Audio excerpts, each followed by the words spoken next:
Le 18 avril 1943 commence le dernier acte de la tragédie du ghetto de Varsovie.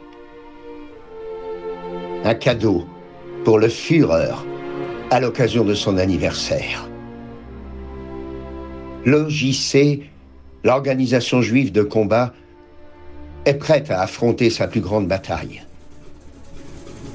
À minuit, les Allemands placèrent des postes de soldats nazis, ukrainiens et lettons autour du ghetto, à 25 mètres de distance les uns des autres, isolés ou par groupe de 3.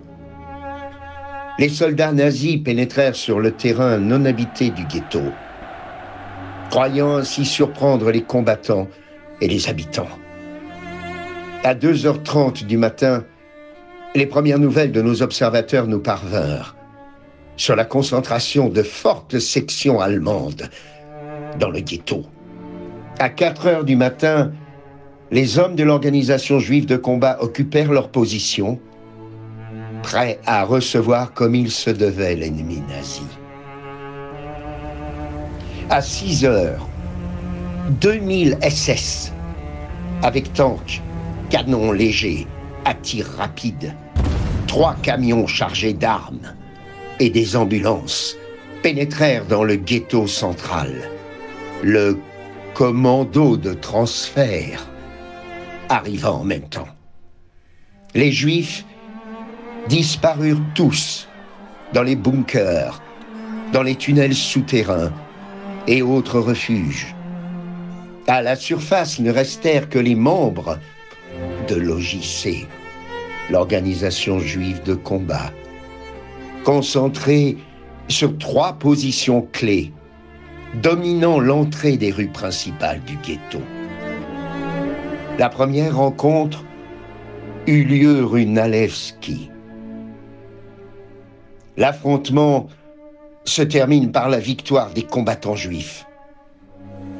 Les Allemands se retirèrent en abandonnant de nombreux blessés. La bataille principale se déroule au même moment au croisement des rues Mila-Zamenhof. Les partisans juifs surgirent des 4 coins et attaquèrent la première colonne qui pénétrait dans le ghetto.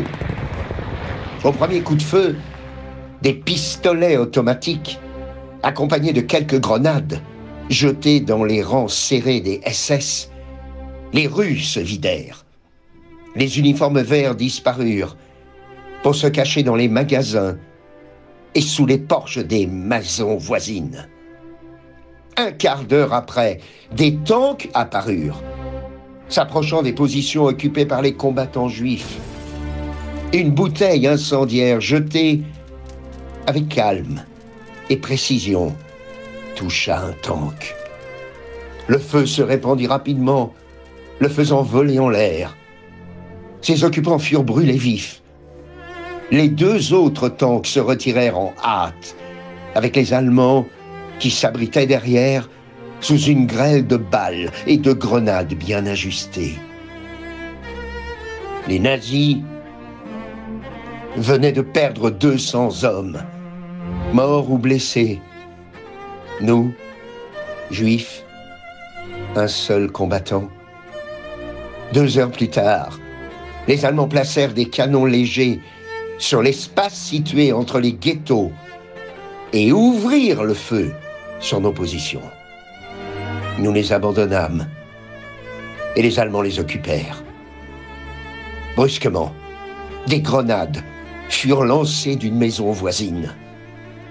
Un de nos groupes, qui était resté inactif pour ne pas révéler sa position, attaquait l'ennemi pour la seconde fois au même endroit. Les Allemands laissèrent sur place 50 tués, pendant que les nôtres se retiraient sans perte. À 4h de l'après-midi, ce 19 avril 1943, il n'y avait plus d'Allemands, de nazis sur le territoire du ghetto.